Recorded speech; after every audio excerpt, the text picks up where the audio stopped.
Bon, je vous propose de débuter. Bonjour à toutes et à tous. Je m'appelle Maxime Trocmé, je travaille chez Vinci depuis bientôt 14 ans sur des questions de recherche et d'environnement. Et comme hier, je voulais vous dire à quel point on est heureux. On est heureux de vous accueillir à Léonard Paris, que ce soit en vrai pour les gens qui sont présents dans la salle ou sur Internet.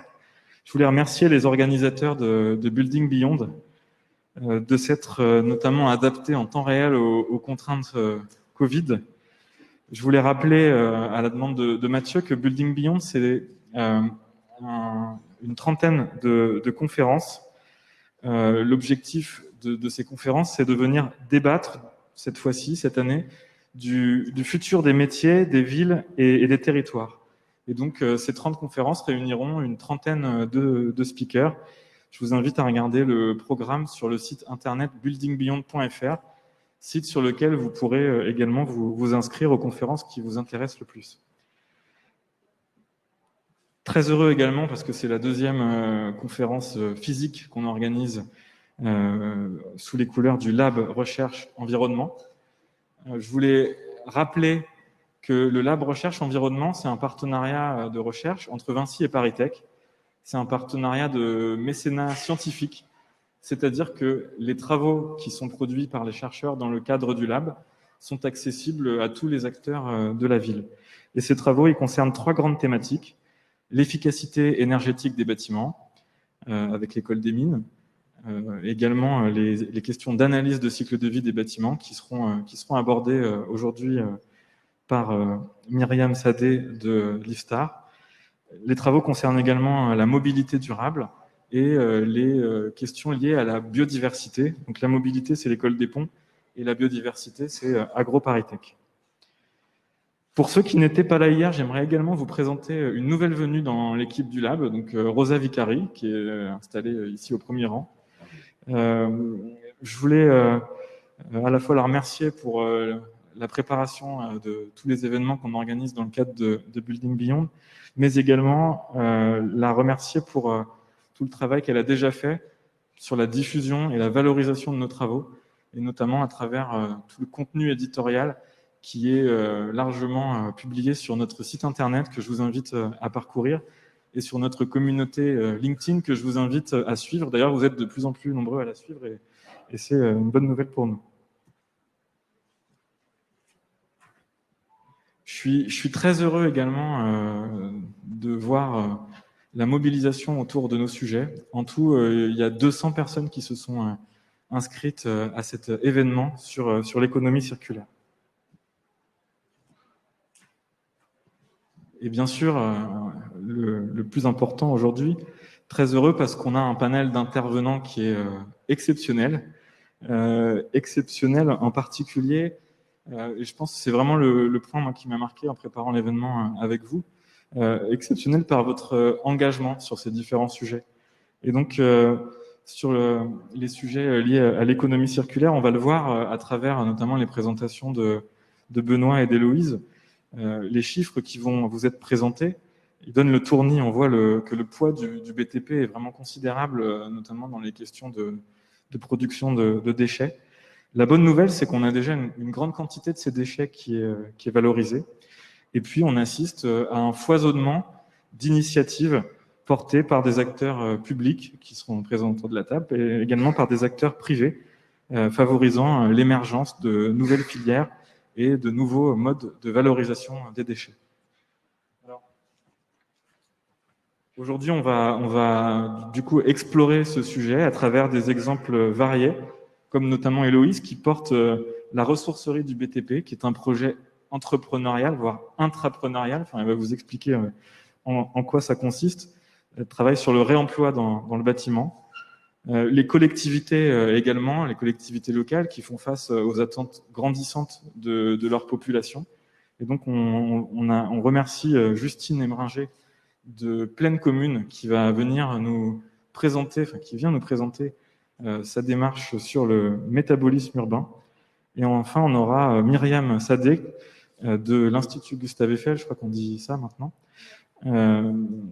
qui va nous présenter la façon dont on intègre l'économie circulaire dans les méthodologies d'ACV, donc analyse de cycle de vie, pour évaluer les impacts environnementaux des choix de conception. Mais d'abord, on va donner la parole à Benoît Webel d'Eurovia, qui est responsable développement chez Eurovia Matériaux Région Sud, et qui va nous présenter une approche qui est déjà de l'ordre industriel, qui est l'approche Granula Plus. Merci Maxime. Passe-le-moi. Merci. Ah, ça ne défile pas.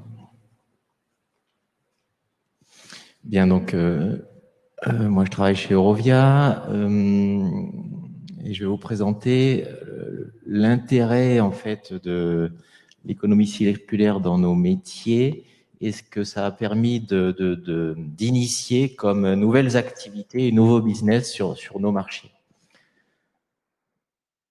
Voilà, donc on commence par quelque chose de très compliqué, je suis désolé, mais c'est jamais très simple. Le concept, c'est que en fait, pour construire et ou déconstruire, on a des flux de matériaux.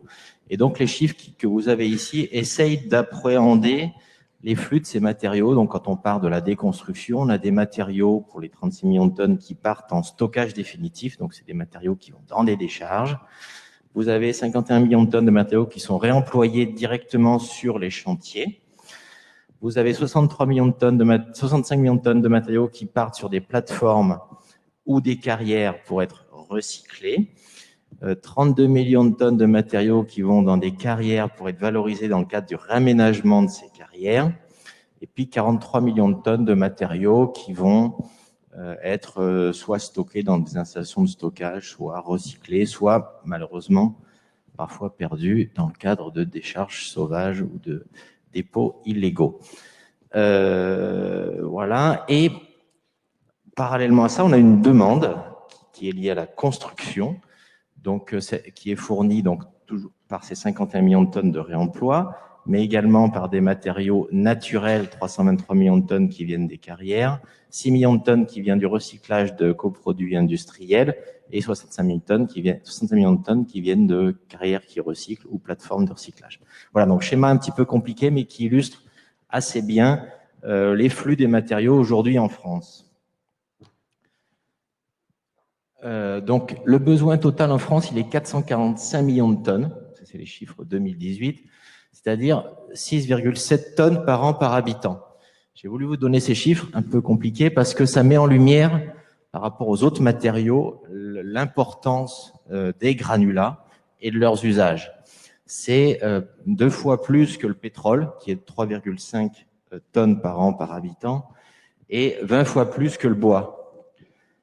Voilà, donc en fait, le granulat est la deuxième ressource la plus consommée par l'homme après l'eau. Vous en consommez tous 20 kilos par jour. Ces granulats, ils sont utilisés dans le cadre du génie civil, à hauteur de 82%, ou dans les bâtiments.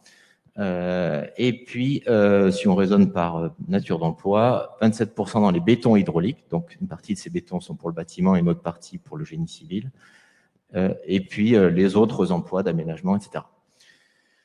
Autre importance, le poids des déchets du BTP en France. Donc le total des déchets de déconstruction, bâtiments et travaux publics, c'est 227 millions de tonnes. 3,4 tonnes par an par habitant. Là encore, c'est un poids qui est considérable quand on regarde qu'en face de ça, on a 30 millions de tonnes d'ordures ménagères en France. Donc c'est presque 7 ou 8 fois plus que les déchets d'ordures ménagères. Donc en fait, on est sur des volumes et des poids considérables, dont les gens n'ont pas forcément toujours conscience, quoi. Donc l'important, c'est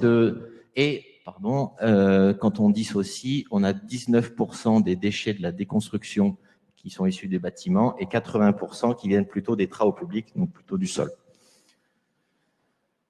Donc, ce qui est important, c'est de voir aujourd'hui où ça va. Et finalement, on voit que il y a 79 millions de tonnes au global qui sont stockées ou perdues, et puis 65% d'entre elles qui sont ou d'ores et déjà recyclées ou valorisées. Donc, on pourrait se dire, oh, c'est déjà pas si mal, quoi. C'est déjà pas si mal. C'est déjà pas si mal, sauf que potentiellement, elles sont pas forcément ces tonnes recyclées sur les usages les plus nobles. Ce qui est aujourd'hui valorisé dans le cadre de réaménagement de carrière pourrait peut-être aussi être recyclé. Et puis, ce qui est stocké ou perdu pourrait là aussi être à un niveau supérieur ou valorisé ou stocké. Voilà. Donc, on n'est déjà pas si mal, mais il y a encore de la matière potentiellement recyclable et réutilisable qui aujourd'hui échappe.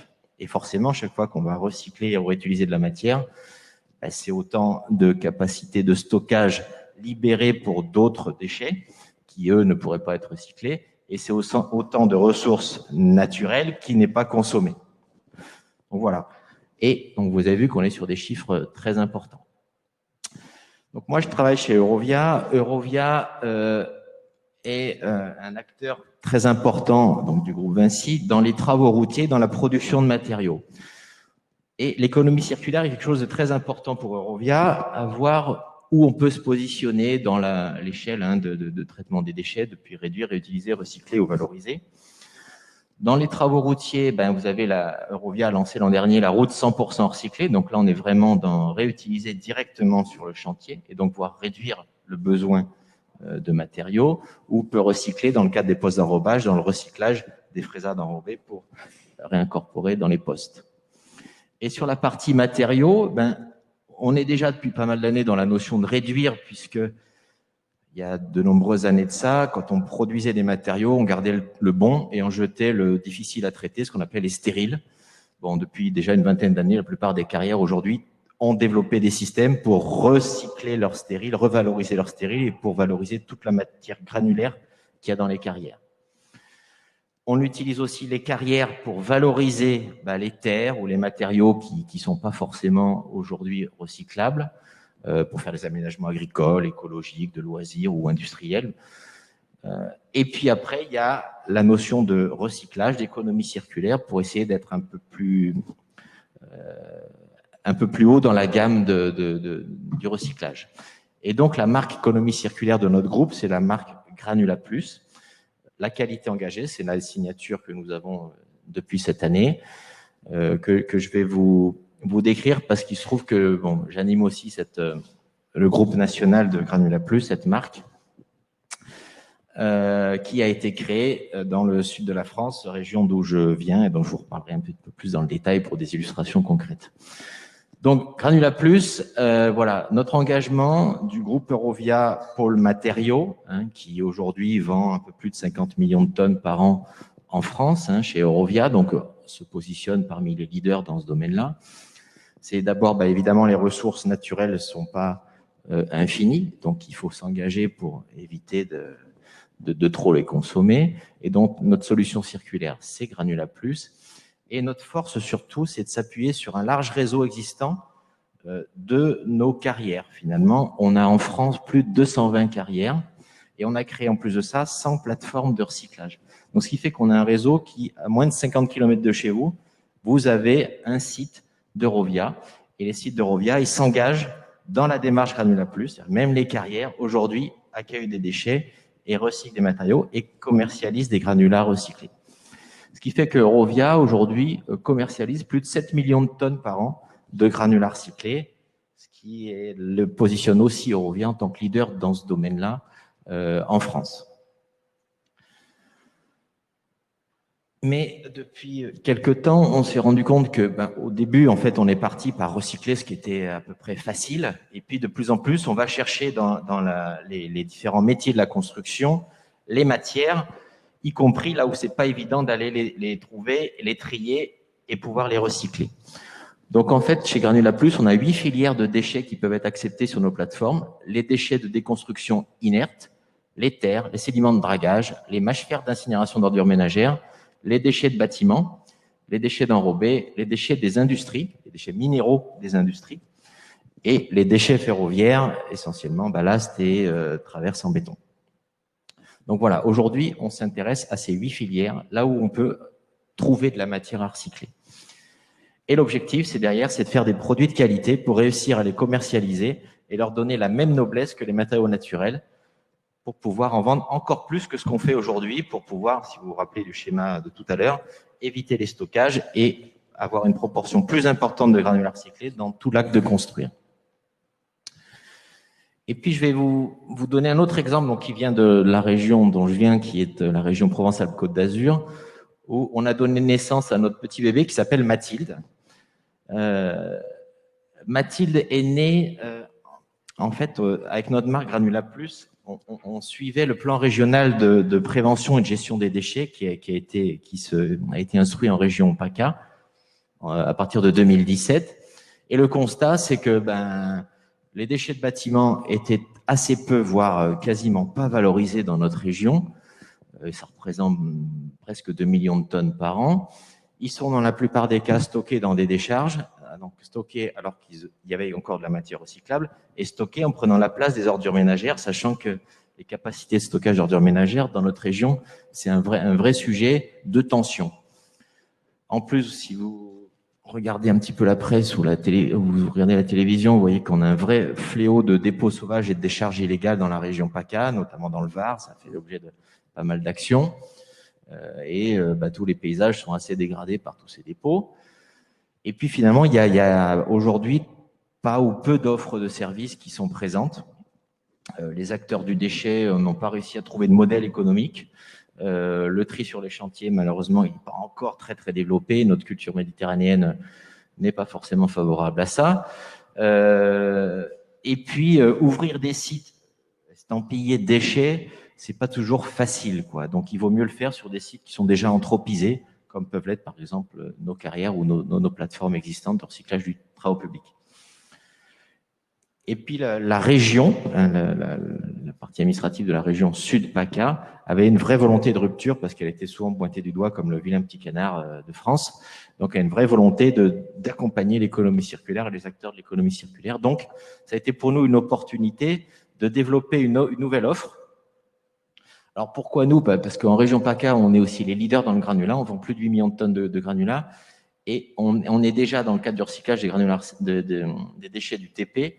On vend déjà 21% de nos granulats sont des granulats recyclés.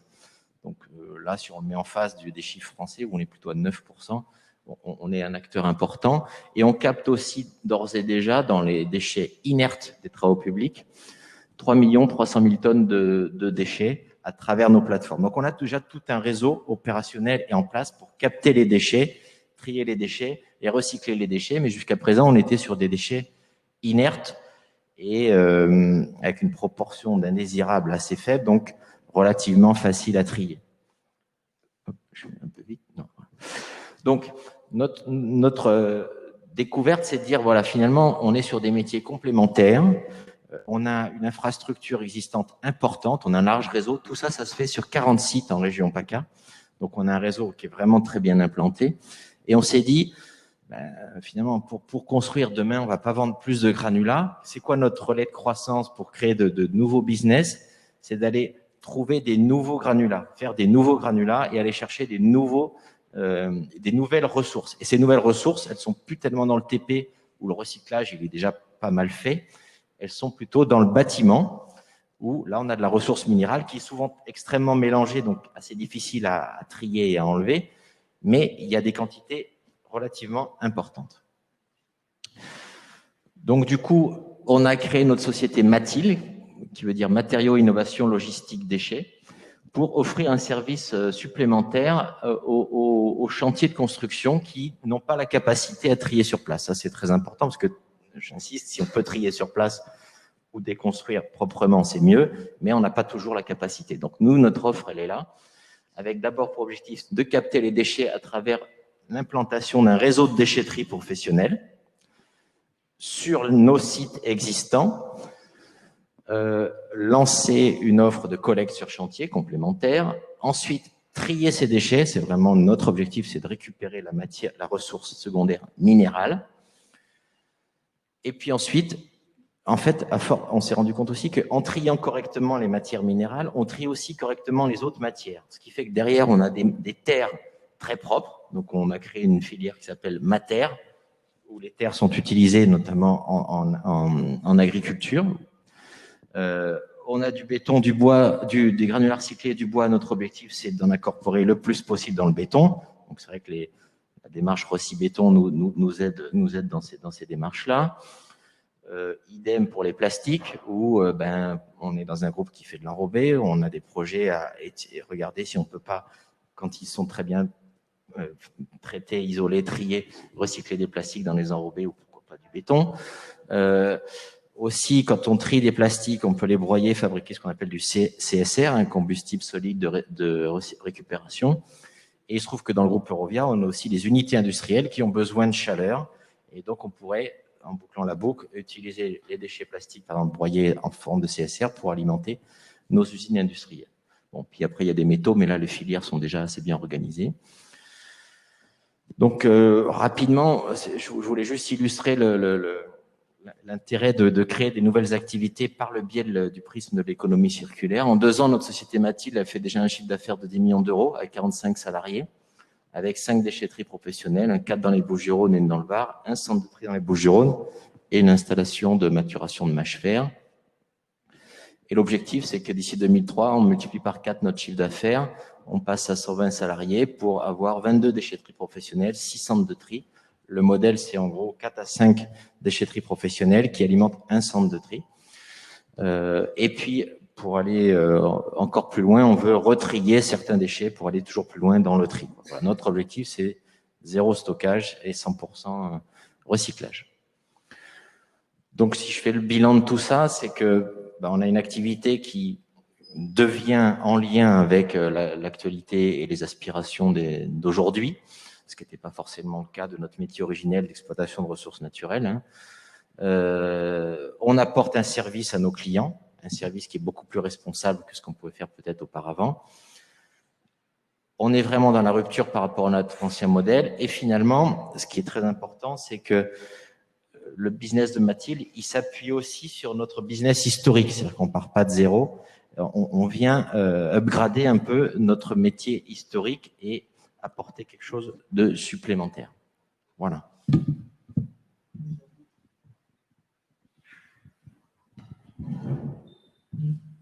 Merci beaucoup, Benoît. Je pense qu'on peut l'applaudir.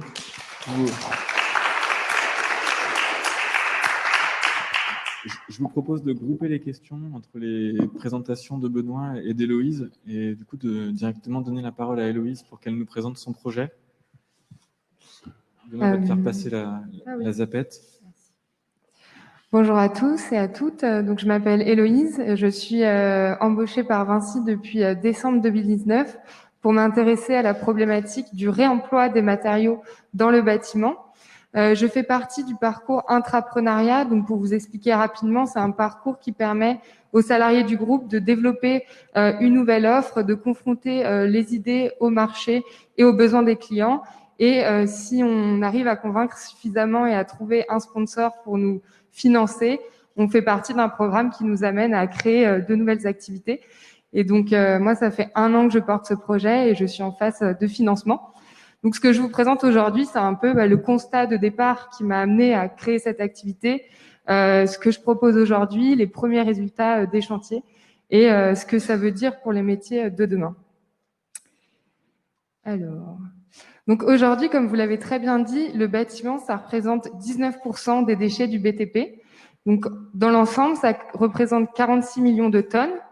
Et il y a un secteur qui s'appelle la déconstruction, la réhabilitation, qui produit 90% de ces déchets, donc 42 millions de tonnes tous les ans. En fait, je suis partie d'un constat que le marché des déchets devient assez contraint et de plus en plus problématique pour plusieurs raisons. La première, c'est qu'on a la taxe générale sur les activités polluantes qui pèse sur les activités de traitement de déchets, qui augmente de 10% chaque année.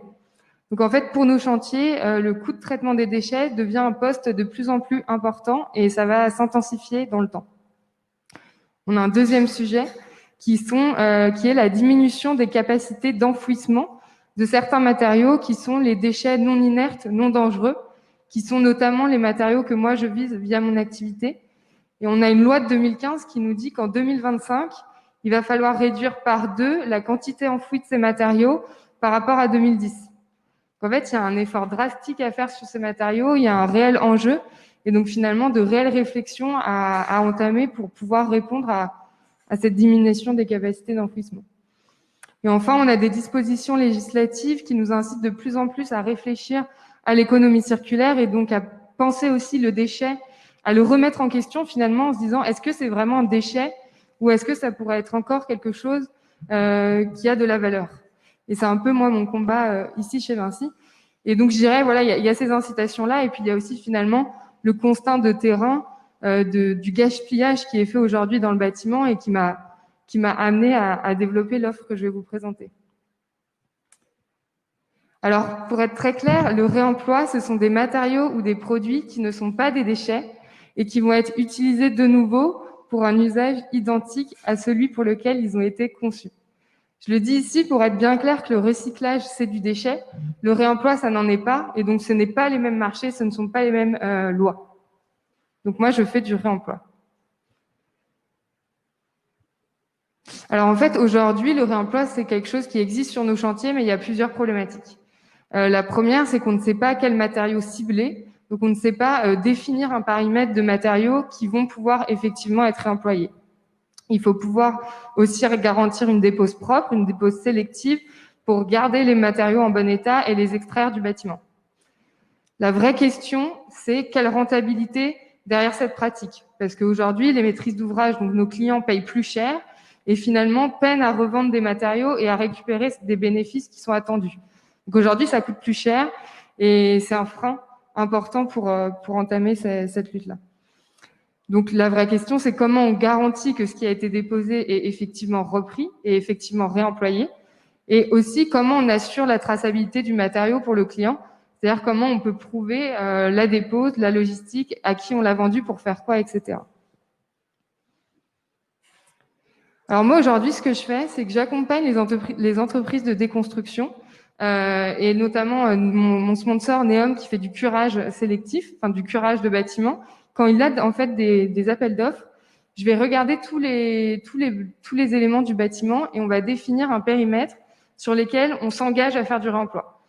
Parfois, c'est beaucoup de matériaux, parfois c'est peu et parfois il y en a pas. En fait, il vaut mieux dire qu'on ne peut pas faire parce que concrètement, on ne peut pas faire, plutôt que de s'engager et de finalement ne pas tenir nos engagements. Donc l'idée, c'est vraiment d'avoir une approche pragmatique et de dire bah, ça c'est possible et ça, on vous promet qu'on va le faire et on vous le garantit. Une fois qu'on a le marché, on a une équipe de dépôt sélectif qui intervient en parallèle des équipes de production qui, elles, peuvent faire la déconstruction. Nous, on prend ce temps-là de faire la dépose sélective qui est un travail un peu plus minutieux, un peu plus long. On évacue les matériaux, donc ils sont pas stockés sur chantier. On les amène dans un magasin dans lequel on accueille en fait des repreneurs pour leur vendre ou leur donner les matériaux.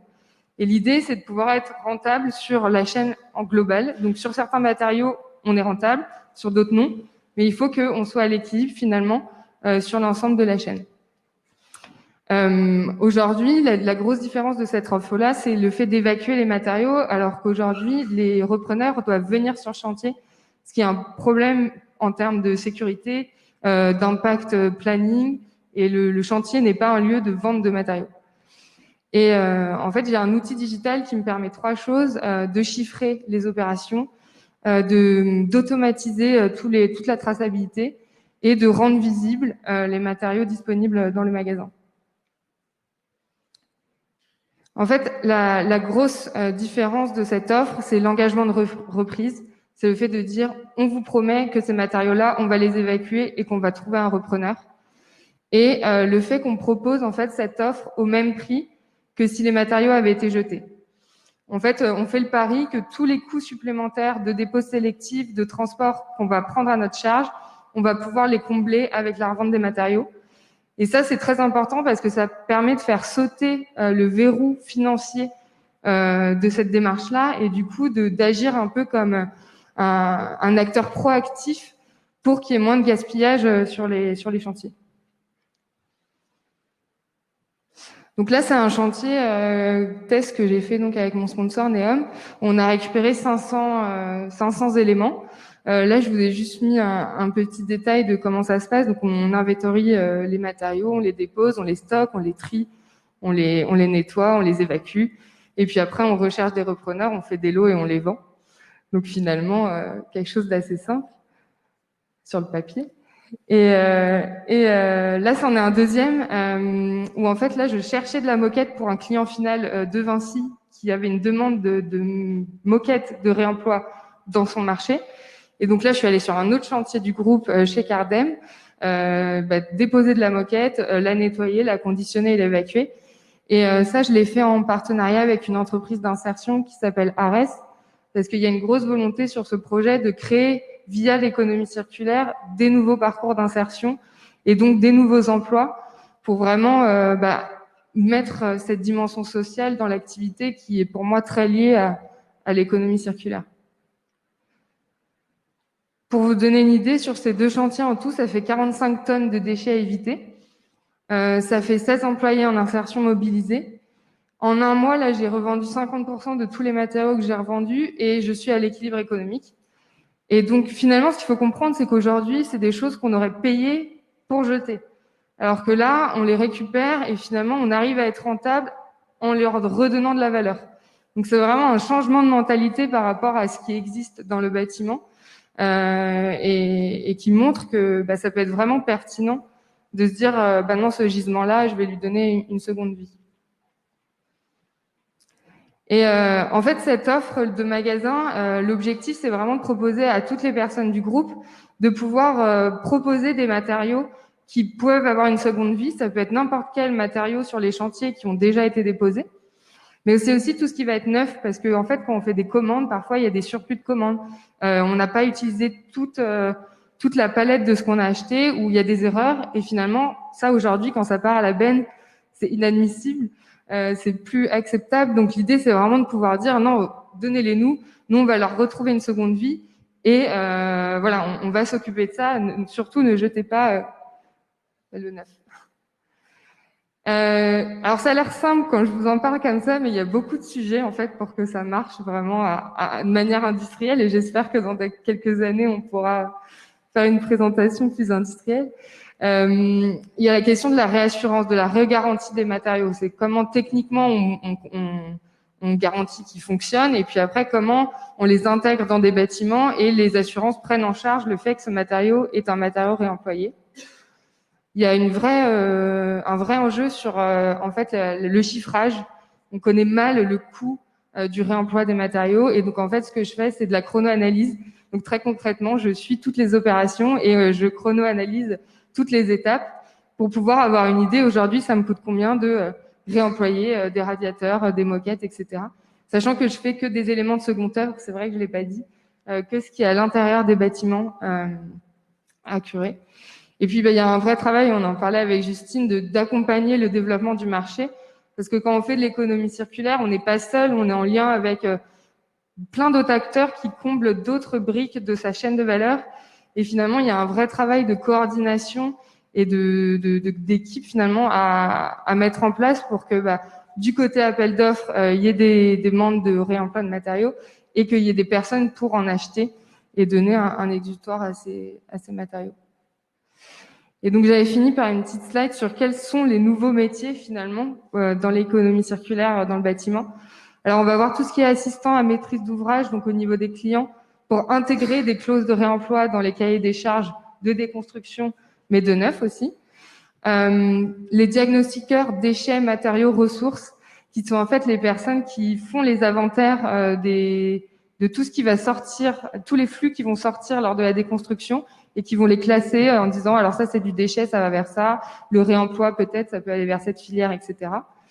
Il y a les cureurs qui vont spécialiser en dépôt sélectif, qui vont être capables de vraiment désassembler les matériaux en conservant leur état, et toutes les activités de reconditionnement et de réassurance pour certifier la qualité des matériaux de seconde main. Voilà. Je ne sais plus si j'ai une dernière slide. Eh ben non.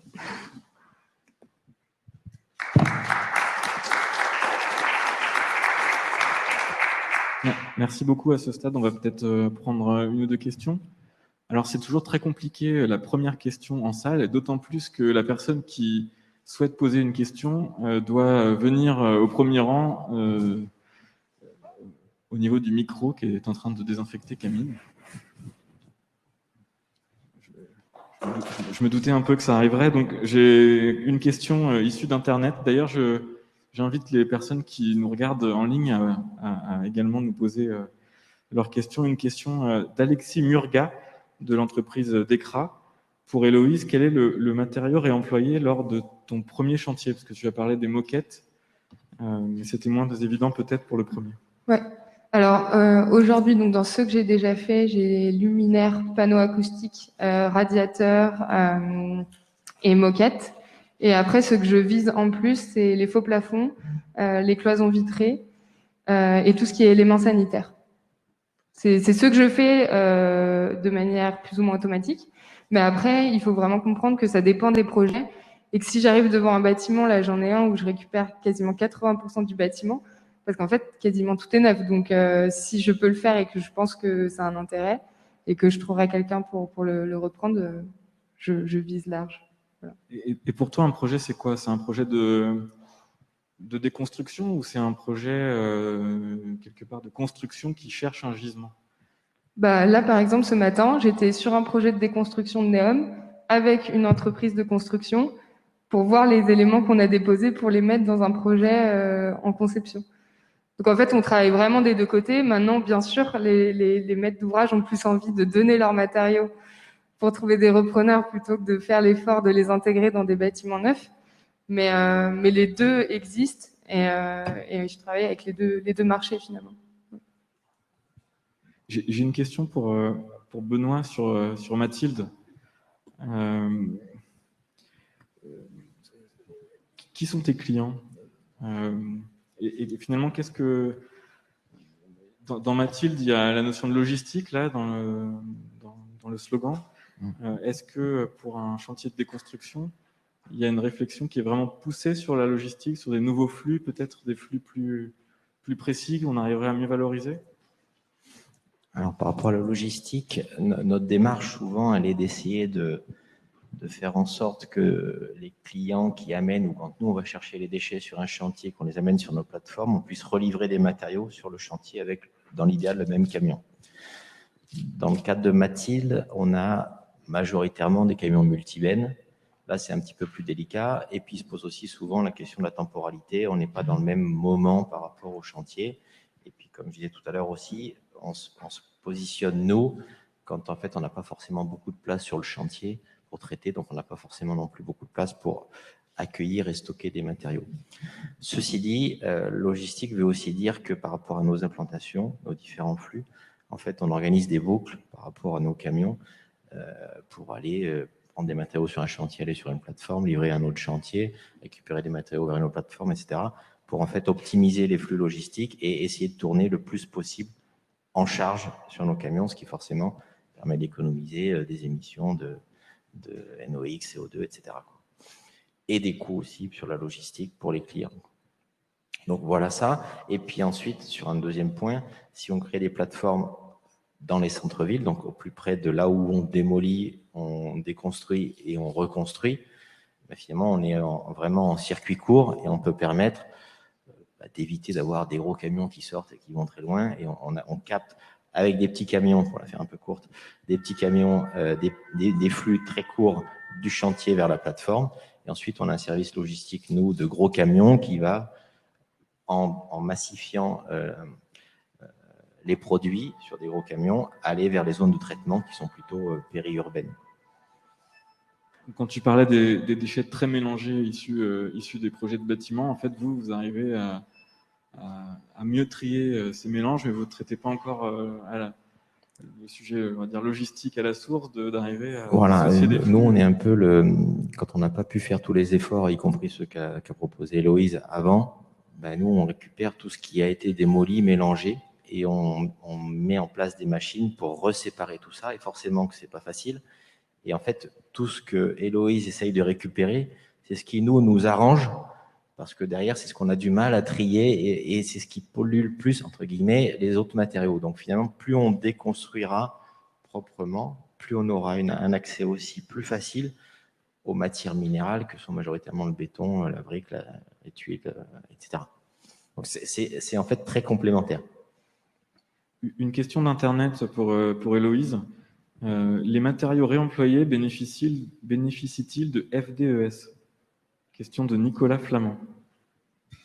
Aujourd'hui, il n'y a que Mobius qui crée une filière sur le réemploi de faux planchers qui a réussi à avoir une FDES. Donc, pour information, c'est une fiche de traçabilité du matériau. Et donc, aujourd'hui, non. C'est un vrai travail, c'est un vrai sujet pour toi aussi, j'imagine, Justine, les FSDES des matériaux. Après, la vision, elle est là. Hein. On sait très bien que pour que ce soit industriel, il va falloir proposer ce genre de documents. Donc, on y travaille. Ouais. On a aussi plusieurs questions sur la réassurance. Donc, tu en as parlé, mais finalement, quels sont les enjeux de la réassurance? Alors en fait, moi, aujourd'hui, quand j'ai des cahiers des charges pour intégrer du réemploi dans du neuf, je reçois un cahier des charges en me disant je veux de la moquette claire tuvetée bouclée avec réfléquence acoustique de temps. Enfin, donc voilà, moi je leur réponds si tu veux bien, mais là il y a aussi la réalité de ce qui existe sur les chantiers, la réalité de ce que je peux vous proposer. Il va falloir peut-être trouver un terrain d'entente. Donc il y a déjà ce travail-là de qu'est-ce qu'on peut attendre du réemploi en termes de précision de couleur, etc. Et est-ce que c'est vraiment important qu'elle soit beige clair et pas bleu clair, voilà, c'est un sujet. Et après, je pense qu'il y a deux aspects, enfin deux manières de le voir. Soit on dit quels sont les risques qu'on prend si on réassure pas, parce que finalement poser de la moquette qui n'est pas réassurée, je suis pas spécialiste dans l'assurance, mais ça me semble pas être la chose la plus grave. Mais il faut quand même que le partage des risques soit clair et que chacun soit clair sur quel risque il prend. Après, moi, par exemple, là, sur le chantier où je dois fournir 20 000 m² de moquette neuve, j'ai fait, du coup, des devis en labo pour réassurer les gisements. Le problème, c'est que c'est un coût qui est par type de gisement. Donc, si c'est 20 000 m² que je fais en 4 gisements de 5 000 m², ça va être 8 000 € supplémentaires par gisement. Donc, 32 000 € en plus pour assurer l'ensemble des gisements. Donc, le problème, c'est que ça rend le matériau de réemploi comme le neuf, voire plus cher. Et donc, finalement, c'est dissuasif. Donc, en fait, tout le travail, c'est vraiment de travailler sur les protocoles de réassurance, etc., avec les labos, avec les bureaux de contrôle, pour pouvoir proposer un matériau, selon moi, au moins le même prix que le neuf, au moins pas plus cher que le neuf, et qui soit réassuré. Ouais. Merci. Encore deux questions, sauf si quelqu'un se dévoue en salle. Il y a deux questions de la salle. Présente-toi. Allô, oui. Alors, moi, je suis Arnaud Flippo, je travaille pour Rêve de scène urbaine. J'avais une question sur l'échelle de votre projet, Héloïse. Est-ce qu'il y a une volonté de réemployer ces matériaux à une échelle locale pour développer justement une filière d'économie circulaire locale ou pas du tout, justement? Aujourd'hui, je ne vais pas hors de la France. C'est-à-dire, j'accepte des repreneurs qui ne sont pas à Paris parce que aujourd'hui, moi, mon objectif, c'était déjà de prouver que ces matériaux ont de la valeur alors qu'aujourd'hui, on les jette. Il y a l'objectif de le faire en filière locale et ça, Justine, c'est vraiment pour le coup ce que tu mènes. Avec les quantités de matériaux que je peux récupérer, je pense que ça fait beaucoup. Alors, sauf si on se met tous à faire du réemploi chez nous, dans nos bâtiments, oui. Est-ce qu'il y aura assez de dynamisme sur le territoire pour absorber tout ça? Je ne sais pas. Donc, je dirais qu'aujourd'hui, en tout cas, je me limite à la France pour déjà impulser sur le territoire français, sachant qu'il y a aussi des territoires où on ne pourrait pas faire ça parce qu'il n'y a pas le volume nécessaire. Donc, selon moi, ça peut faire sens de quand même proposer ces matériaux à Lyon, à Bordeaux, etc.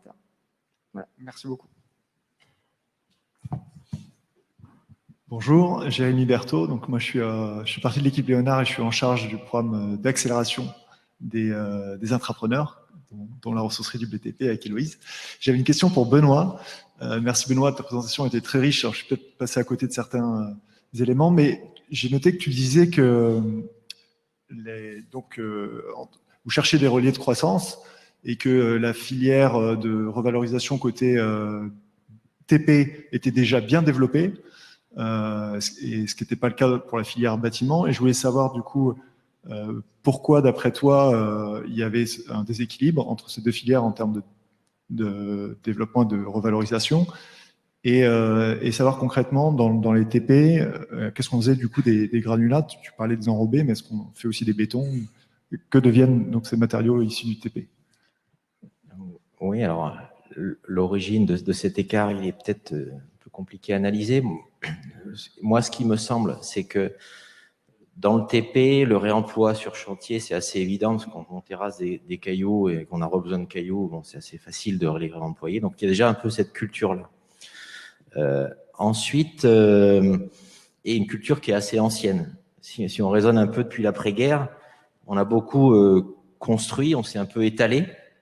Et depuis 15-20 ans, peut-être depuis la loi SRU, on reconstruit plutôt la ville sur la ville. Donc, en fait, on déconstruit, ce qui n'existait pas avant. Donc, en fait, on a ces nouvelles ressources issues du bâtiment qui sont arrivées il n'y a pas si longtemps que ça, en fait. Et donc, les filières ne se sont pas vraiment, pour l'instant, créées et mises en place.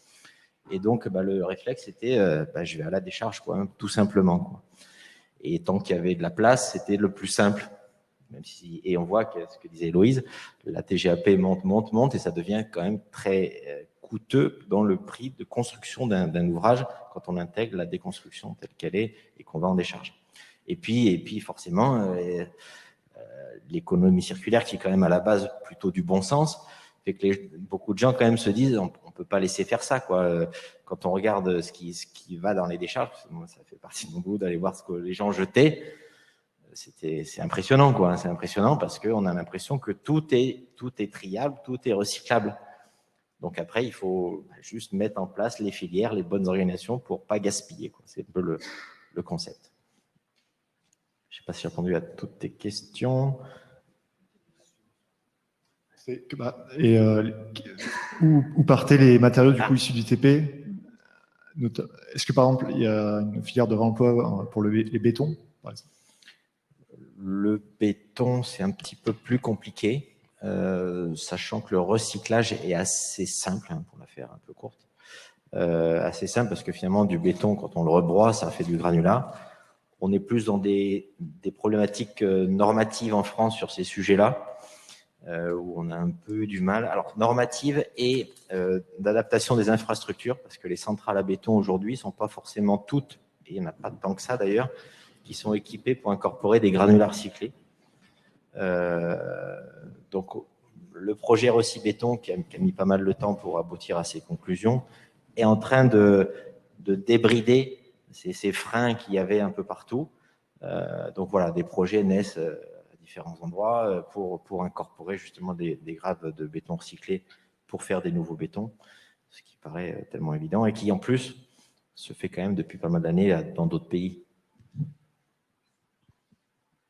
Merci à tous les deux. On va continuer avec les deux prochaines présentations, mais je pense qu'à ce stade, on peut encore applaudir Benoît et Héloïse pour leur intervention. Je voulais également vous signaler qu'à l'issue de cette conférence, vous seront présentés 4 startups qui vont venir pitcher, donc à partir de 16h45. Et ce sont également des startups qui sont engagées dans l'économie circulaire des métiers de la construction. Donc, pour les gens qui sont dans la salle et ceux qui sont en ligne, je vous invite également à rester à la conférence d'après. En attendant, je vais passer la parole à Justine Emringer de Pleine Commune, qui nous fait donc le plaisir de nous présenter la démarche mise en œuvre sur son territoire. Bonjour à tous. Effectivement, donc, je suis Justine Emringer, je suis chef de projet métabolisme urbain au sein de l'établissement public territorial de Pleine Commune. Du coup, petit rappel déjà sur le territoire de Pleine Commune, vous avez la carte ici, donc on a un territoire en Seine-Saint-Denis qui regroupe 9 villes, donc Saint-Denis, La Courneuve, Saint-Ouen, Bermillier, etc. Particularité, on a un territoire urbain qui est très dense, énormément de projets économiques et urbains. Alors déjà, à la base, on en avait beaucoup, hein, on avait 4000 logements neufs à construire par an, on a les programmes en rue, et à ça se sont ajoutés donc, les programmes neufs des JO, 7 gares, si je ne me trompe pas, dans le cadre du Grand Paris Express. Donc voilà, toujours plus de flux qui se sont ajoutés aux flux déjà existants qui étaient déjà nombreux sur notre territoire. Des enjeux en termes de résilience, mais aussi d'impact pour le tissu économique local. C'est au-delà des flux qui sont générés sur le territoire par ces démolitions, réhabilitations, constructions neuves, etc. On a aussi un enjeu en termes effectivement de développement économique. Moi, je ne l'ai pas dit, mais je suis rattachée à la direction du développement économique de Pleine Commune parce qu'on voit l'économie circulaire comme un moyen justement de créer des nouvelles activités, voilà, d'accompagner les acteurs du territoire pour qu'ils se déplacent sur ces sujets, etc. Il faut savoir que, je vais mettre les pieds dans le plat tout de suite, hein, je vous dis qu'il y a énormément de projets sur le territoire de Pleine Commune, Et en même temps, on a un des taux de chômage les plus forts de France, notamment pour les plus jeunes. C'est-à-dire qu'on a quand même un souci qui est qu'on voit beaucoup passer de projets, mais on n'arrive pas forcément à transformer ça en activité pour les habitants du territoire et pour les entreprises. On a 4000 entreprises du bâtiment sur le territoire. Voilà, beaucoup d'acteurs de l'ESS qui sont positionnés sur tous ces sujets d'économie circulaire. On travaille vraiment, nous, sur réemploi, réutilisation et recyclage. Et voilà, une difficulté, du coup, à transformer, encore une fois, ce dynamisme en conséquences pour les habitants et pour les entreprises. Une étude métabolisme urbain qui a été réalisée en 2015, donc pour analyser encore une fois les flux dans les grandes masses. C'est là qu'on avait vu qu'effectivement le secteur du BTP, c'était un des secteurs les plus impactants voilà, sur l'ensemble des flux qu'on générait. Et c'est pour ça qu'on a décidé de lancer un plan d'action opérationnel en 2017, donc pour répondre à l'ensemble de ces enjeux. Alors, je vous rassure, je vous enverrai des chartes. Voilà, la présentation, certainement, vous sera envoyée aussi, parce que là, ça fait petit. Mais pour que vous compreniez un petit peu le rôle des collectivités dans ces sujets-là, en gros, nous, on l'a résumé en 3 rôles principaux qui dépendent de ses compétences. Un territoire comme Plaine Commune a la compétence aménagement, c'est-à-dire qu'on va donner les grandes lignes de voilà, comment on aménage le territoire. L'aménagement, c'est comment vont se faire les démolitions, qu'est-ce qu'on va faire des matériaux, comment vont se faire les espaces publics aussi. On a la compétence services techniques, espaces publics. On a la compétence renouvellement urbain, donc tout ce qui est logements sociaux, qui sont nombreux sur notre territoire et qui sont en fort renouvellement. Juste un petit chiffre comme ça, on estime que d'ici 2050, 40% de notre territoire aura muté d'une façon ou d'une autre, encore une fois, en réhab ou voilà, changement d'usage. Mais voilà, tout ça, ça fait énormément de projets. Et donc, on a les compétences pour impulser et on dit voilà les conditions dans lesquelles ça va se passer sur notre territoire. Donc, 3 rôles principaux qu'on a résumés sous un petit peu 3 mots-clés. Impulser, donc là, on signe des chartes grands projets, charte économie circulaire. Charte grands projets, voilà, si vous avez bossé sur Plaine Commune, vous avez dû en entendre parler. C'est vraiment sur le sujet de l'économie circulaire, mais aussi de l'insertion et de la sous-traitance locale. Comment on fait pour que les grands projets, alors c'est plus de 15 millions, et il y en a pas mal, encore une fois, se traduisent en termes de clauses d'insertion, 10% sur nos chantiers, de retombées économiques locales. Là, ça doit favoriser les entreprises du territoire à hauteur de 25% des marchés. Et donc, moi, j'ai le 3e sujet sur l'économie circulaire. Spécifiquement sur le sujet de l'économie circulaire, on signe aussi des chartes économie circulaire. Alors là, c'est la déclinaison opérationnelle, en fait, des chartes de gros projets sur la partie économie circulaire. Je vous enverrai encore une fois les chartes, donc je rentre pas forcément dans le détail de l'ensemble des clauses qu'on exige en gros sur nos chantiers. Pour en citer quelques-unes. Déjà, sur les chantiers de démolition et de réhabilitation, on exige systématiquement la réalisation d'un diagnostic ressources et déchets, tout le temps. On sait que la loi économie circulaire fait évoluer les choses, il va être rendu obligatoire voilà, en 2021 normalement, on attend les décrets d'application. Nous, dès maintenant, vous avez une démol, même si c'est un petit truc, vous faites un diagnostic ressources. Peut-être que, comme disait Héloïse, il n'y aura rien à récupérer, peut-être que tout va partir en recyclage, et voilà. Mais au moins, on se donne la peine d'aller regarder si on n'a pas des éléments valorisables sur notre chantier. Sur la construction neuve, là, on demande à ce que 1% du montant des travaux soit alloué à l'achat de produits de réemploi réutilisation. Voilà. Il y a des partenaires qui font le choix en masse, qui fixent des objectifs en masse. Nous, on a dit en valeur, peut-être qu'on va évoluer dans le temps. En tout cas, pour l'instant, on dit, voilà, vous avez des projets, vous mesurez, c'est sur facture, et vous nous prouvez que vous avez acheté des matériaux issus du réemploi de la réutilisation. Et vous verrez que l'enjeu de la construction neuve est vraiment non négligeable sur ces sujets-là. 5%, on demande à ce que le béton utilisé incorpore à minima 5% de matériaux recyclés. Béton, on le sait que voilà, 5% en termes techniques, il n'y a pas de souci. Le souci, c'est en termes de gisement. Est-ce qu'il y a un gisement de concassé suffisamment qualitatif qui est disponible à ce moment-là pour faire du béton dans le béton? Vous parliez tout à l'heure de quelles sont vos utilisations. Aujourd'hui, le béton, il passe beaucoup en sous-couche, alors que potentiellement, on pourrait le réutiliser dans le béton.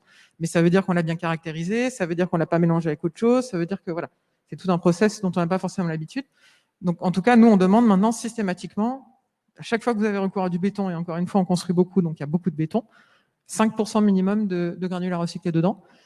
Et les 20%, c'est pour les espaces publics. 20% du montant des travaux pour les espaces publics, alloué à l'achat de produits de réemploi, réutilisation et recyclage. Là, on fait le package, on fait tout, parce que c'est pas forcément simple, surtout sur certains travaux, d'avoir des produits de réemploi. Donc, on a fait le package réemploi, réutilisation, recyclage.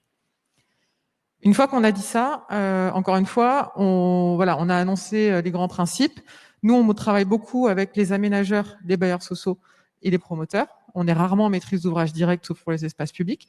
Donc là, mon rôle, ça va vraiment être, une fois que j'ai donné les grandes directives, d'outiller les partenaires, de leur donner les moyens d'atteindre justement ces grands objectifs. Et donc ça, je vais peut-être passer, parce que je crois que j'avais illustré un petit peu plus tard. Non. Donc ça passe par la mise en place d'outils. Donc encore une fois, soit les outils existent, par exemple les plateformes numériques, aujourd'hui, elles nous ont pas attendu pour se créer les plateformes physiques aussi. Et auquel cas, notre rôle, c'est vraiment de porter à connaissance ces outils-là auprès des donneurs d'ordre.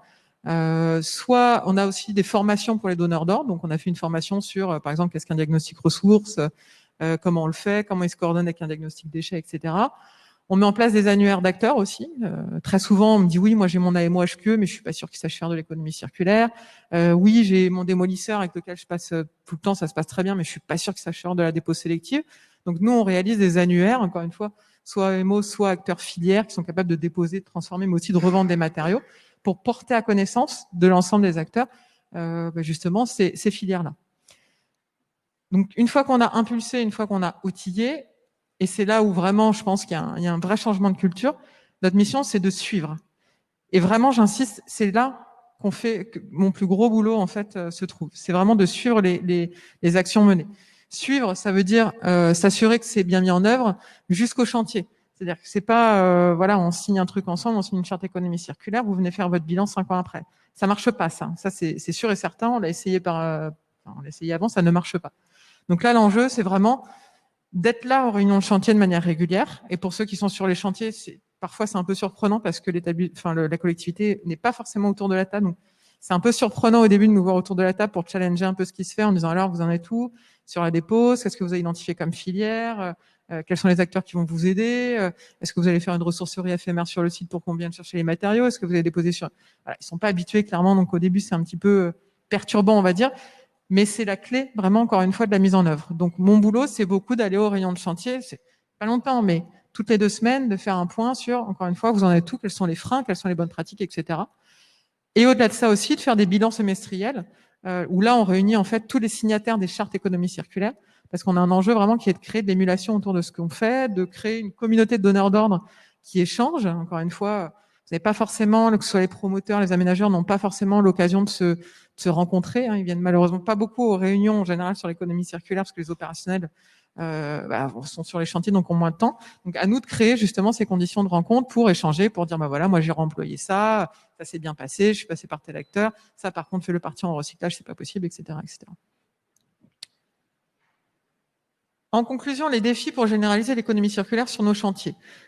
Je vous le disais, c'est un travail de fourmi, mobiliser de plus en plus d'acteurs du territoire à tous les niveaux, que ce soit les maîtres d'ouvrage, les maîtres d'œuvre, les entreprises, les associations. C'est-à-dire qu'une fois que nous, qui sommes en contact avec les maîtres d'ouvrage directs, avons impulsé ça et avons dit voilà, maintenant c'est comme ça que ça se passe, vous démolissez, il est hors de question que tout parte à la benne, vous vous donnez les moyens de le faire, vous mettez en place une logistique adéquate, etc. Il faut que la maîtrise d'œuvre suive. Donc ça, c'est pareil, encore une fois, il faut trouver le maître d'œuvre qui va jouer le jeu ou qui répond en groupement à quelqu'un qui sait faire. Et puis après, l'entreprise, etc. Mais c'est vraiment du quotidien, c'est-à-dire qu'à chaque fois, il faut rappeler les objectifs. Encore une fois, si l'entreprise de démol vous voit une fois, elle vous oublie 1 heure après parce que elle a une merde, évidemment, l'amiante, finalement, elle l'avait pas vue, donc elle vous oublie. Donc c'est vraiment de resensibiliser, de rappeler. Encore une fois, collectivité, moi je suis technicienne, je travaille pour les élus. Ce sont les élus qui ont décidé que ça se passerait comme ça désormais à Plaine Commune. Donc il faut le rappeler quotidiennement aux entreprises qui, elles, sont sur le chantier et ne savent pas, oublient parfois les grands enjeux qu'on peut nous déclarer dans les grandes instances. Donc c'est vraiment mobiliser quotidiennement, faire des réunions, rencontrer les différents acteurs tout le temps, voilà, et vraiment tous les maillons de la chaîne pour encore une fois représenter les grands enjeux de Plaine Commune. Rendre visible, créer des synergies entre les chaînes classiques et les acteurs du territoire, mais aussi avec les nouvelles filières de valorisation des matériaux du BTP. Très clairement, c'est pareil, on a du temps contraint, on a les budgets contraints, donc les gens ont l'habitude de travailler avec certains partenaires. Nous, on essaie de leur ouvrir leur chakra et de dire attention, je sais que vous avez l'habitude de travailler avec un tel. Voilà, s'il sait pas faire, soit il monte en compétences en interne, il recrute quelqu'un en interne, soit il faut qu'il s'appuie sur d'autres partenaires. Et vraiment, ça, c'est la clé. Clairement, l'économie circulaire, c'est du changement. On peut plus faire exactement comme avant et juste à la marge, on va changer un petit truc, on aura fait un petit diag. C'est vraiment et je le dis après, c'est l'acte de construire qui doit changer, c'est aussi l'acte de démolir qui doit changer. Et ça implique des changements de pratique. Et au début, ça pique un peu parce que oui, c'est pas comme on a l'habitude de faire, ça prend un peu plus de temps. Faut anticiper. On n'a pas forcément eu le temps d'anticiper, donc ça, c'est charge aussi à la maîtrise d'ouvrage de donner le temps d'anticiper justement pour pouvoir se laisser le temps de réfléchir, de faire le diagnostic de ressources, d'anticiper les acteurs, etc., etc. Et enfin, et ça c'est pareil, pour moi c'est vraiment une des clés de succès des démarches d'économie circulaire, c'est créer des débouchés dans les projets de construction neuve pour les produits 3R avec un besoin de changer le regard sur l'acte de construire. Vous voyez, encore une fois, on voit bien du coup en perspective la responsabilité d'un territoire comme le nôtre. On mobilise les promoteurs, on mobilise les bailleurs sociaux, ce sont eux la clé, et puis aussi les aménageurs qui vont faire les espaces publics. Ce sont eux la clé en fait. C'est-à-dire qu'aujourd'hui, on manque de demande. C'est-à-dire que, encore une fois, on voit bien les déchets, les diagnostics ressources, etc. Ça va, on voit bien les filières émerger, on voit bien on a des initiatives de plus en plus innovantes, on a des retours d'expérience, ça marche, économiquement, on voit que ça tient. Par contre, la demande, elle manque. Et ça, on ne peut pas fermer la boucle si on n'a pas une demande suffisante en produits issus des 3R. Et ça, j'insiste, c'est à la fois en produits de réemploi, de réutilisation, recyclage. Sauf que, encore une fois, ça nécessite de changer de regard. Et Louise, tout à l'heure, tu m'expliquais en off, tu me dis oui, mais pour un problème de moquette, de couleur de moquette, parfois, on passe à côté d'un gisement, on perd un gisement. Si on continue en fait à réfléchir toujours en se disant ok, j'ai ça à construire, je vais le faire comme ça, comme ça, comme ça, je fais les lots comme ça, etc., et qu'on n'anticipe pas l'intégration des produits de réemploi, réutilisation, recyclage, ça ne peut pas marcher. Ça nécessite de faire un effort. Et encore une fois, je préfère le dire plutôt que de dire vous inquiétez pas, c'est hyper simple, ça va se faire facilement. Non, ça nécessite un effort de la part du constructeur. Encore une fois, aidé par la collectivité, aidé par les experts, etc. Mais ça nécessite vraiment de dire, intégrer, réfléchissez, identifier soit des lots que vous allez pouvoir avoir un pourcentage en masse. Enfin, vous faites comme vous voulez. Hein. Il y a pas de, on parle nous d'un pourcentage en montant de travaux, mais après les partenaires font bien comme ils veulent. Tant que c'est fait, il n'y a pas de souci. Mais soit ils identifient des lots où ils vont pouvoir intégrer un pourcentage de produits de réemploi ou de recyclage. Soit ça peut passer par certains lieux. Nous, on travaille avec un promoteur là où ils disent, moi, je vais faire les halls, par exemple, je vais faire les restaurants, les maisons de projet. J'ai une maison de projet à faire en bas, je vais la faire intégralement en produit de réemploi parce qu'il y a moins de complexité technique, etc. Mais en tout cas, il faut prendre l'habitude de repartir, de se dire qu'est-ce que j'ai à disposition sur le territoire ou pas loin, et en fonction, comment j'intègre ça dans mon projet de construire. Et encore une fois, là, on voit aussi le rôle des archis. Il y en a, ils sont ravis, ils sont tout excités quand on leur présente. Il y en a d'autres, ils angoissent un peu. Bon, voilà. Au fur et à mesure, il va falloir qu'ils angoissent de moins en moins et que ça devienne naturel, en tout cas pour les équipes de construction et de conception. Voilà, je crois que je vous ai tout dit. Merci beaucoup.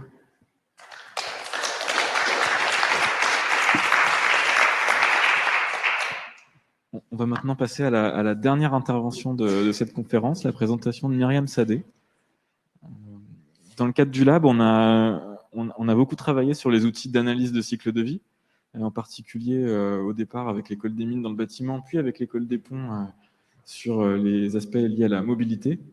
Et dans l'analyse de cycle de vie se pose souvent cette question de comment on arrive à bien valoriser tout ce qui est issu, tout ce qui touche au recyclage, à la réutilisation, au réemploi. Et donc, Myriam va nous présenter comment ces méthodes d'évaluation s'améliorent. Alors, bonjour à tous. Moi, je suis chargée de recherche à l'Université Gustave Eiffel et anciennement, il y a peu de temps, chercheur à l'École des ingénieurs de la ville de Paris, à l'EIVP. Et puis, c'est dans ce cadre-là que j'avais travaillé sur le projet que je vais vous présenter aujourd'hui. Et donc, je vais vous parler d'évaluation des performances environnementales et de circularité de projets urbains. Alors, le constat, c'est qu'il y a un intérêt croissant pour la promotion de pratiques d'économie circulaire dans le secteur de la construction et puis, donc, vu ce qui a été notamment présenté dans les interventions précédentes. Mais avec ce bémol, c'est que optimisation matière et recirculation des flux n'équivaut pas forcément à une meilleure performance environnementale selon une approche cycle de vie. Donc, les questions qui nous ont préoccupés, c'est de savoir déjà quels sont les bénéfices environnementaux des pratiques d'économie circulaire prévues dans le cadre de projets urbains, quels sont les effets négatifs et quelles actions d'économie circulaire promouvoir en priorité sur la base de leur performance environnementale. Et donc, c'est des interrogations qui ont été au cœur, qui sont toujours au cœur du projet Pulse Paris, qui porte sur l'éco-conception de projets urbains en lien avec la stratégie économie circulaire de la ville de Paris. C'est un projet qui est mené par Charlotte Roux à l'EIVP en collaboration avec l'École des Mines et l'équipe du professeur Bruno Peuportier et qui est financé par l'ADEME. Donc avec pour objectif d'améliorer les performances, la pertinence et l'opérationnalité des approches d'éco-conception de projets urbains, donc avec une forte implication en articulation avec les orientations stratégiques de la ville de Paris en termes d'économie circulaire. Donc c'est un projet qui est vraiment basé sur les approches cycle de vie et qui s'appuie sur l'étude de cas de la ZAC de Saint-Vincent-de-Paul. Donc il y a eu des interactions fortes avec la ville de Paris et puis en particulier également l'aménageur PMA. Donc rapidement sur le contexte, donc la stratégie d'économie circulaire de la ville de Paris, elle a été en tout cas traduite dans le cadre d'un plan économie circulaire qui a été adopté en 2017, qui s'est traduit dans un certain nombre d'actions, dont 4 cibles particulièrement le secteur du BTP. Et parmi ces actions, un focus particulier sur un certain nombre de chantiers exemplaires, dont la ZAC de Saint-Vincent-de-Paul, qui a une composante environnementale très forte avec une triple ambition, 0 carbone, 0 déchet, 0 rejet. Et donc c'est sur la ZAC que nous avons travaillé plus en particulier, et sur deux îlots en construction à neuf, les îlots Chauffry Petit, et 2 îlots en réhabilitation, les îlots Robin et Oratoire. Dans le cadre de cette présentation, je reviendrai plutôt sur l'îlot Chauffry, sur lesquels je vais vous présenter quelques résultats.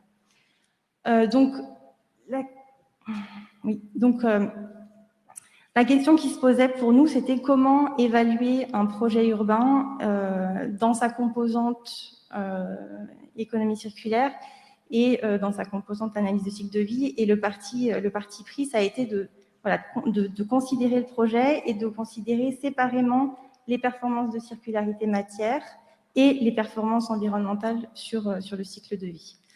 Et donc, en mobilisant des indicateurs et des outils également différents. Du côté de l'ACV, donc l'analyse de cycle de vie d'un projet urbain, l'analyse est basée sur un logiciel qui existe, qui a été développé par les mines et Isuba Energy, qui est le logiciel Pléiade, qui permet de modéliser les bâtiments sur la base des plans, en tout cas des BIM existants, et d'ensuite de faire une analyse de scénario donc sur la base de l'analyse de cycle de vie, en prenant en compte les étapes de construction, d'utilisation, de rénovation et de déconstruction du projet. Donc, la démarche aussi, ce qui est intéressant, c'est une démarche qui a aussi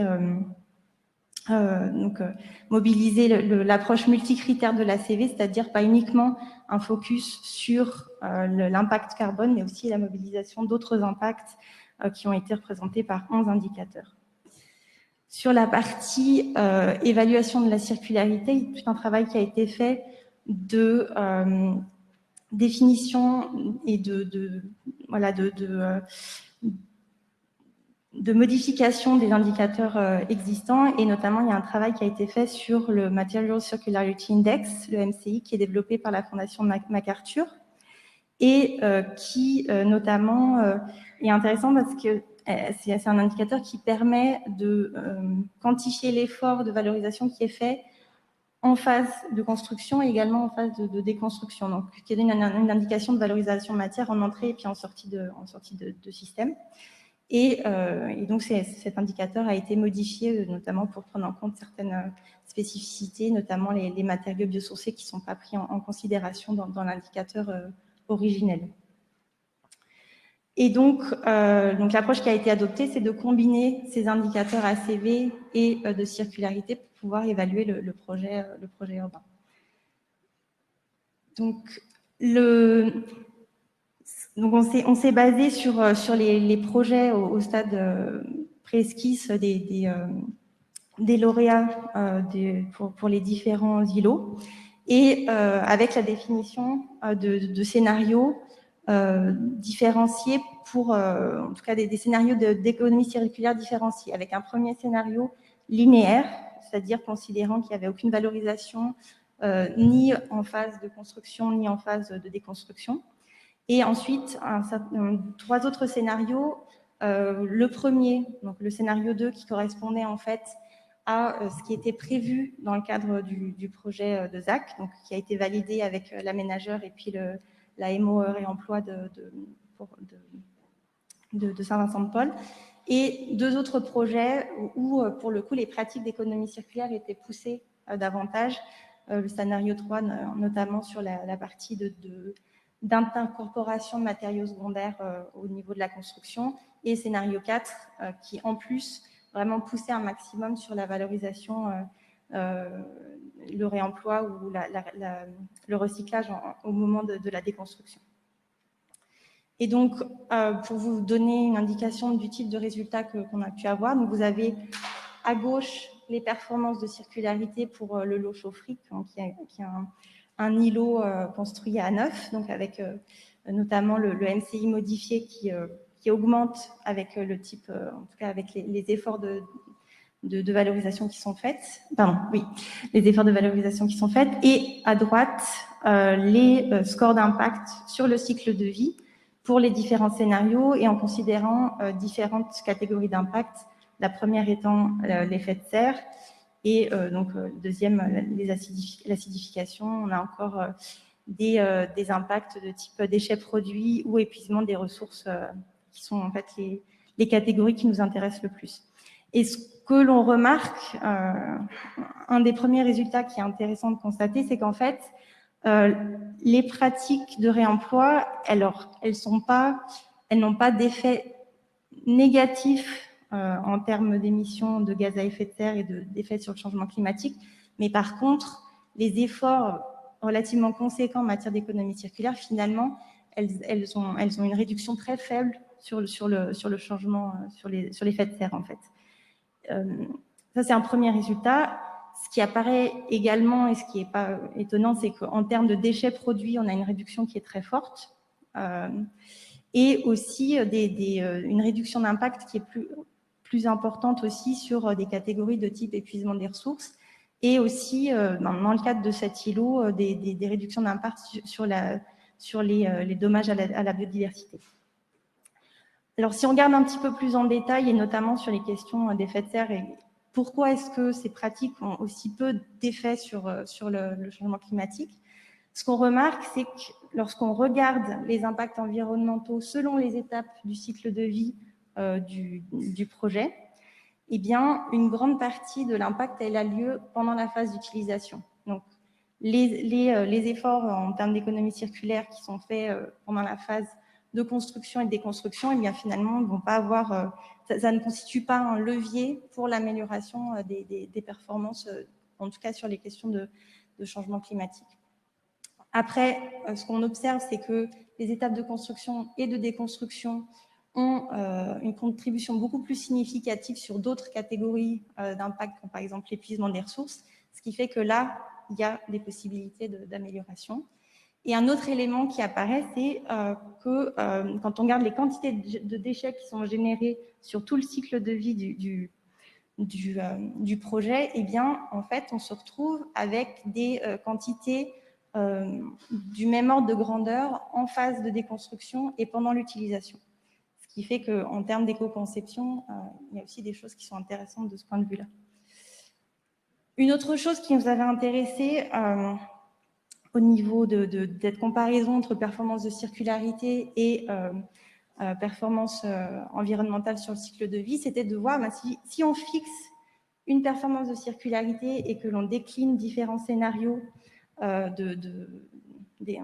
termes d'économie circulaire, de valorisation matière, est-ce que l'on obtient des performances environnementales qui sont similaires? Et ce qui apparaît, c'est que donc, en fixant une performance de circularité et en jouant sur les taux de valorisation par type de matériaux, on a des choses qui sont assez différenciées également. Donc, ce qui veut dire, c'est qu'en tout cas, pour la performance de circularité telle qu'on l'a mesurées ici, on se retrouve avec des choses qui sont assez différentes. Donc attention, performance de circularité n'équivaut vraiment pas à performance environnementale. Donc, deux séries de conclusions, une première sur l'étude de cas, une autre un peu plus générale sur la méthodologie. C'est que, donc, en matière d'impact carbone, les pratiques d'économie circulaire en tout cas, permettent une réduction légère, mais en tout cas, c'est pas là-dessus qu'il y a un effort à faire. Par contre, les bénéfices sont beaucoup plus marqués sur la question des ressources, la question de la réduction de la production de déchets, et selon les lots, selon les îlots et selon les scénarios sur certaines catégories de type protection des écosystèmes. Donc, et puis, donc là, c'est aussi par rapport à cette étude de cas, ce qui serait aussi intéressant, c'est d'avoir aussi ce type d'analyse, mais avec des systèmes constructifs différents pour voir si on peut généraliser certaines de ces conclusions. Des éléments plus généraux sur l'approche, c'est ce qui apparaît, c'est qu'indicateurs de circularité et indicateurs ACV sont complémentaires. Donc, on a vraiment des choses qui sont on ne voit pas la même chose en fonction des indicateurs. Ce que ça montre également, c'est qu'il y a un intérêt à ne pas limiter l'évaluation des performances environnementales au seul bilan carbone, parce que très clairement, ce n'est pas là-dessus que les actions d'économie circulaire sont performantes. Et également, si on se focalise sur la logique d'analyse de cycle de vie à l'échelle d'un bâtiment ou d'un quartier, eh bien, penser, éco-concevoir les bâtiments, les quartiers, nécessite aussi de prendre en compte la phase d'utilisation. Donc ça, même en termes d'économie circulaire, en fait. Et donc, pour terminer, il y a un certain nombre d'enjeux méthodologiques qui sont apparus, et puis donc, je vais les lister ici sans vraiment trop entrer dans le détail. La question de la quantification du stockage du carbone pendant le cycle de vie du bâtiment. La question de la caractérisation des impacts de type épuisement des ressources qui sont pour certains assez mal comptabilisés. Je pense au sable, je pense aussi aux granulats qui actuellement sont assez vraiment mal comptabilisés. Et également une dernière chose, c'est l'articulation des échelles d'analyse entre d'un côté l'échelle du bâtiment ou du quartier et l'autre l'échelle de la filière. Parce que ce qui apparaît aussi très clairement, c'est qu'une analyse à l'échelle quartier ou même bâtiment, en fait, invisibilise un certain nombre de pratiques, et notamment sur la valorisation du second œuvre. Voilà. Merci beaucoup.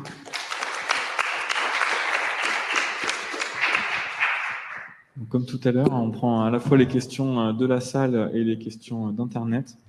Dans la salle, je vois qu'il y a quelques pros de la CV au fond, donc n'hésitez pas à poser des questions. Une question pour Justine de Aude Vial du groupe 3F. Quelle est la valorisation de l'économie circulaire pour Plaine Commune Habitat?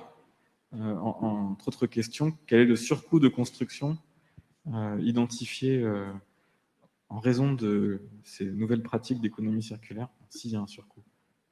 Alors, la première question, je n'ai pas compris. La première partie, la deuxième, oui, c'est sur surcoût. C'est comment vous valorisez finalement ces actions en matière d'économie circulaire?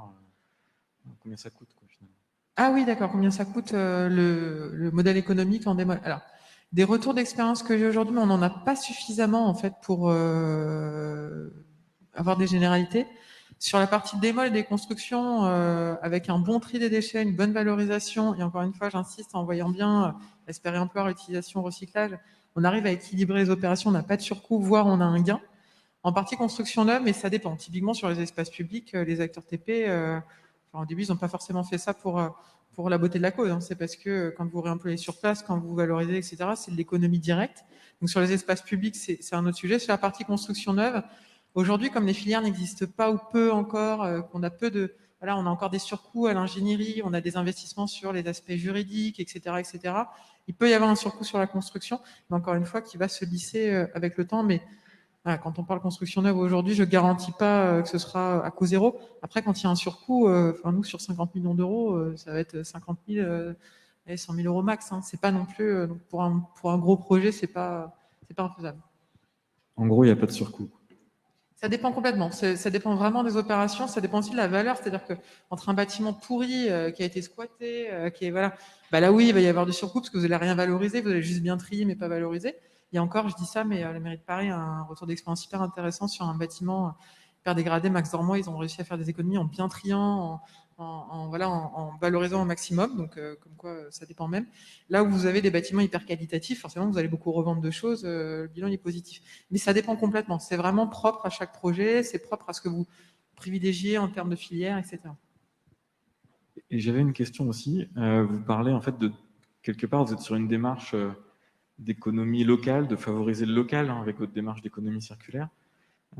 Est-ce que vous êtes quand même ouvert à l'interaction avec d'autres territoires? Pas du tout.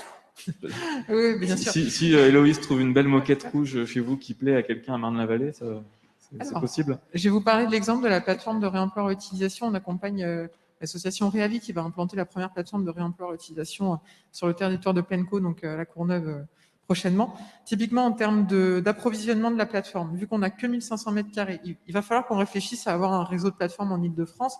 Donc là, typiquement, on en parlait avec Héloïse tout à l'heure. Je dis, mais il faut qu'on se voit avec toutes les plateformes qui vont se monter pour voir comment on se coordonne. Mais en termes d'approvisionnement, tant que moi, j'en ai qu'une de 1500 mètres carrés pour le coup, en termes de gisement, je prends que ce Plaine-Caux. Parce que si je commence à ouvrir à toute l'île de France, on va être saturé.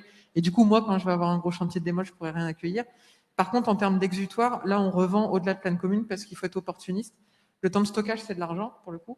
Et du coup, il faut que ça parte le plus vite possible. Donc, si c'est la ville d'Antony qui m'achète mes matériaux, tant mieux. Après, de toute façon, mécaniquement, le réemploi-réutilisation, ça réduit le circuit parce que pour être viable économiquement, il faut que ce soit beaucoup plus court que les filières de recyclage qui sont un petit peu plus larges.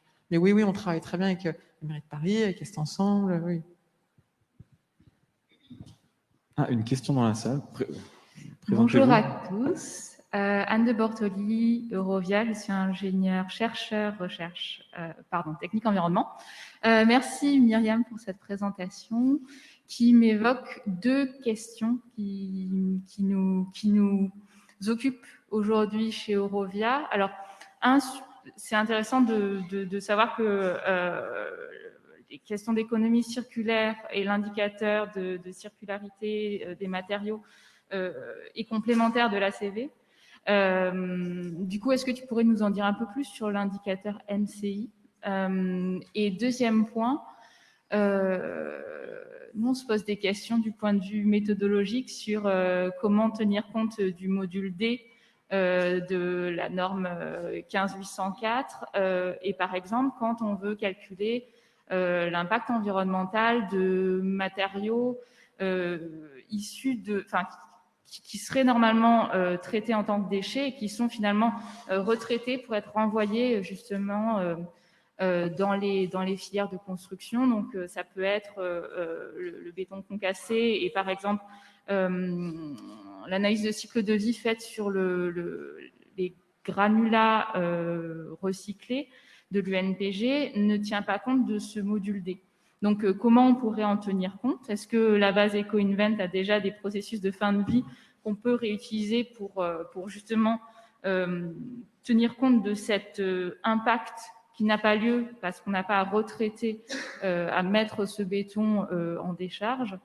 Dans le cas des mâches-fer aussi, c'est quelque chose de très intéressant puisque on a un résidu des déchets ménagers qui ont à être traités comme des matériaux, enfin des déchets dangereux, et qu'on peut faire maturer pour avoir un équivalent de grave de GNT et des métaux. Du coup, comment en fait, où en sont les normes aujourd'hui en France et en Europe? Comment on doit faire l'allocation en fin de vie de ces choses-là? Vaste question. Oui. Alors, première question sur le MCI. Donc, c'est un indicateur, il y a le petit schéma qui était sur la slide. En fait, c'est un indicateur qui va faire, en gros, faire un ratio entre la masse de matériaux primaires en entrée et les déchets ultimes en sortie, donc la somme de ces deux-là, divisé par 2 fois la masse la totalité, enfin 2 fois la masse en fait du produit ou du système considéré. Et puis sauf que voilà, en tout cas c'est corrigé par les déchets qui sont dégénérés pendant la phase de réemploi ou de recyclage, etc. Donc en fait c'est un indicateur amélioré de recyclage qui prend en compte en fait l'incorporation de matériaux valorisés en entrée de système. Donc c'est un indicateur qui a été développé au départ à l'échelle du produit. Et puis, et qui normalement, en tout cas dans la version originale, ne prend pas en compte les matériaux biosourcés parce que la Fondation MacArthur sépare vraiment de manière stricte les matériaux issus de la technosphère et puis les matériaux issus de l'environnement, y compris le bois, etc.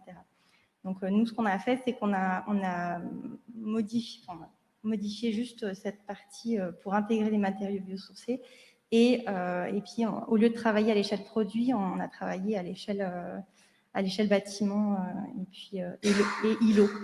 Et puis, ce qui a posé aussi un certain nombre de questions, parce que donc,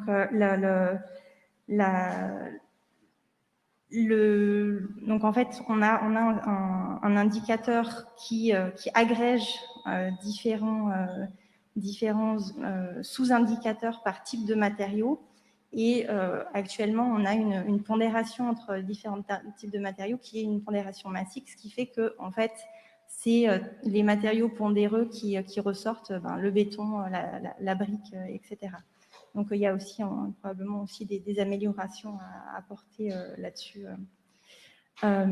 Donc, pour la deuxième question, sur la question du module D, puis des allocations et des impacts évités. Alors, le parti pris dans le projet, c'était de ne pas se baser sur d'être compatible avec la EN 15804, etc., mais d'être sur une modélisation du système qui était plus en lien avec ce qui était proposé dans Pléiade. Donc, on a la possibilité de calculer le module D. Après, les allocations, elles se basent vraiment sur la méthode des impacts évités 50-50, où en fait 50% de l'impact évité est mis sur l'étape sur 50% des impacts sont mis en début de cycle de vie et puis 50% des impacts sont mis en fin de cycle de vie. Donc c'est vrai que dans le cadre de ce projet, il n'y a pas eu de réflexion plus développée sur cette partie-là. Donc je dirais qu'il n'y a pas eu d'innovation sur la question des impacts évités. Voilà. Merci beaucoup. J'ai une dernière question pour Justine, qui est sur le bâtiment neuf. En fait, est-ce que vous incitez les constructions à anticiper leur déconstruction en vue du réemploi? Je n'avais pas compris comme ça la question. Alors oui, effectivement, dans les chartes économie circulaire, j'ai pas fait le focus tout à l'heure, mais en fait, on a un paragraphe qui dit qu'il faut anticiper tout ce qui est démontabilité, recyclabilité, etc. des matériaux. C'est vrai qu'on en parle peu. Et moi, je vais être très honnête avec vous, j'en parle peu parce qu'en fait, j'ai pas cette compétence-là. Donc, à part dire aux partenaires qu'ils doivent faire attention à ça, je sais pas trop comment les accompagner, mais il y a des recherches là-dessus. En fait, c'est essentiel parce que ça, c'est ce qu'on construit maintenant, ça va être démonté, démoli dans 20 ans ou 30 ans, ou peut-être plus, on espère plus que ça. Mais c'est vrai que si on n'anticipe pas, on va se retrouver avec les mêmes problèmes, avec des produits collés dans tous les sens, pas recyclables, etc. Donc, nous, on le met dans la charte. Mais pour le coup, je fais confiance aux constructeurs pour qu'ils l'intègrent dans leur préconisation. Il y a tout ce qui est réversibilité. Nous, on le voit bien sur les JO en ce moment. La Solidéo travaille à mis le paquet vraiment là-dessus parce que c'est un gros enjeu aussi en termes d'héritage. Voilà. Donc, c'est des notions, mais que j'appréhende mal. Et en général, les experts ne sont pas les mêmes. Donc, c'est vrai qu'on voit de plus en plus arriver la notion de bâtiment comme banque de matériaux. Enfin, c'est une notion qui revient souvent et qui intègre effectivement cet enjeu de la future déconstruction du bâtiment, mais on est sur peut-être des horizons de temps qui sont un peu plus lointains que les sujets dont on a pu parler aujourd'hui. Je voulais vous proposer d'applaudir à nouveau les intervenants pour leurs différentes présentations. Vous indiquez à nouveau, pour les gens qui sont dans la salle, mais également sur Internet, que vous aurez le droit à une session de 4 pitchs de start-up qui travaillent sur l'économie circulaire dans la construction. Et vous indiquez également la prochaine conférence du Lab Recherche Environnement dans le cadre de Building Beyond, qui aura lieu le 1er octobre, donc c'est jeudi prochain, et qui traitera d'efficacité énergétique des bâtiments, avec en particulier une lumière qui sera mise sur un projet de recherche entre le CSTB, l'École des Mines et l'INES.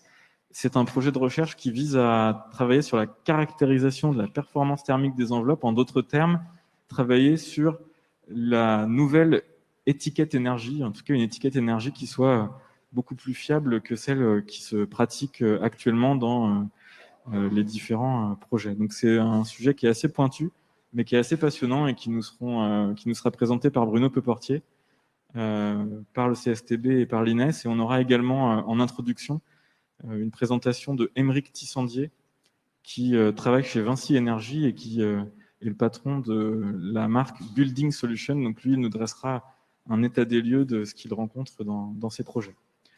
Voilà, il me reste à vous remercier, à vous qui avez participé tant en ligne que dans les locaux de Léonard Paris. Et bien sûr, je vous dis à la semaine prochaine.